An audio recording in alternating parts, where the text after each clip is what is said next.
your time. We have with us Fahim Sardar Saab. He's the economist, researcher, and policy advisor. Thank you so much, Fahim Sardar Saab, for your time as well. Fahim Sardar Saab, I would like to start with you. Now, when IMF is giving us 100 out of 100, that Pakistan met all the targets, reform process is underway. The government almost achieved the target of doubling the tax collection. Now the question is, when the government is going to present the upcoming budget, probably on 7th or 9th of next month, so you think the expectation by the people, the common people of Pakistan, would also be met? The relief would be given to the people. Gee, I can. Can you hear me? Sorry for the disconnection. No, it's all right. Thank you so much. For your time. First of all, there are several questions in my mind, but first question, the economic outlook. What exactly you are looking for in the months and a couple of years to come? Okay, Shazad, there's a point that I think you would know, everyone else would know, but I would just like to highlight it. Pakistan just crossed the $400 billion GDP economy. So that was a huge milestone for Pakistan. So we're standing at close to 411 billion. So that goes to show a clear trajectory of the economy. Being very specific to what you said, when we talk about the actions taken by the government in the previous, let's say, 1 to 2 years, it was towards stabilization. And I was able to catch a part of your question previously about IMF. Can I take that into the answer as well, Shazad? Sure, you can. Sure. Sure.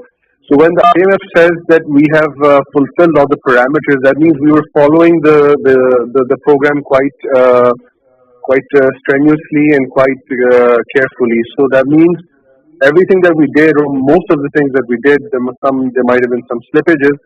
They have been successful. We have been successful, and we have been able to manage the economy. The government has been able to manage the economy in a manner where you can stabilize the structures, but you also ensure growth. Now, I want to circle back to the first point I made. We just crossed $400 billion in GDP. That's the first time in Pakistan's history. It's a little delayed, but we got there. So, I mean, the trajectory, to re-answer your question, the trajectory is positive. As soon as we can stabilize it further, then we need to start thinking of accelerating. That is absolutely fine, Sardar Saab, but normally these fancy figures, they don't impress the common people on the street. For instance, the stock market is, breaking record after record every passing day, and you just mentioned and rightly pointed out that our economy crossed the milestone $400 billion.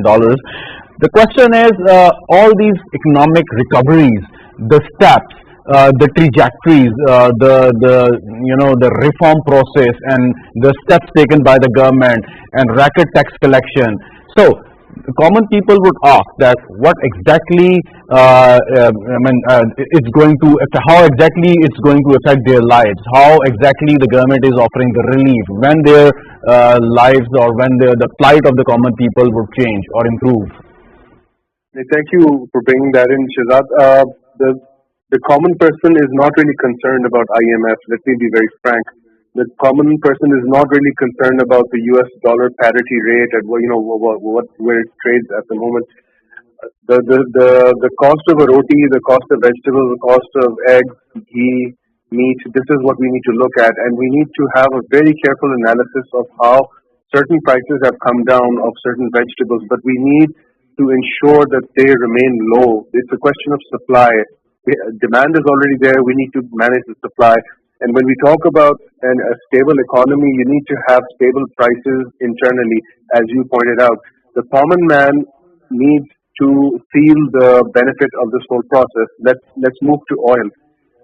Oil we basically buy from OPEC. So basically, we were paying at an average of $75 the last year, $76, you could say.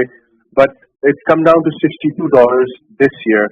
So there has been a benefit for the government, but it's obvious that the government is not reducing the petroleum prices because they're trying to build up their reserves. That's understandable. But at the end of the day, the moment you start to see a reduction in petroleum, POL prices, you will see the common man experience some benefits that you were talking about. Exactly, but the entire purpose of this exercise, the reforms, and the strategic steps the government has been taking for the last almost 2 years.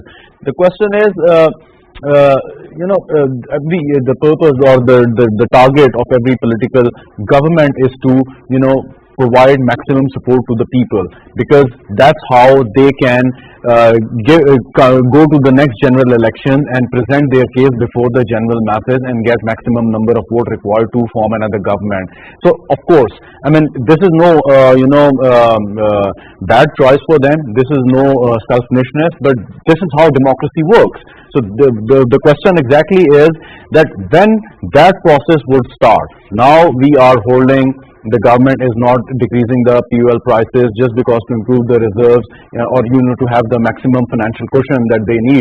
But what exactly, when the process of trickling down effect would start?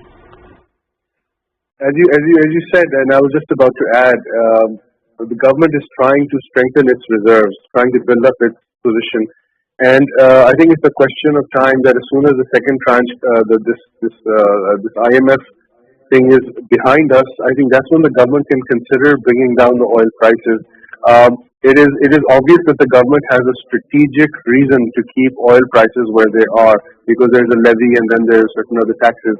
But I think in the near future, if you can, I would wager to guess around about perhaps in 2 months' time, we can see a reasonable, not a significant, but a reasonable gradual reduction in oil prices.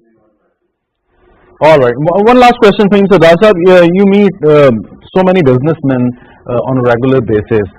Are they really happy that the steps taken by the government, or the strategy of ease of doing business is really working? The business community is really happy. I mean, what is your take on this, and what feedback you have got from the business community? Sure. Look, to be honest, the business community is happy, especially about one thing. It's the stability. It's the lack of volatility. They know what to predict for, let's say, tomorrow or 1 week after, or perhaps 1 month from now. So the business community it's on the positive side.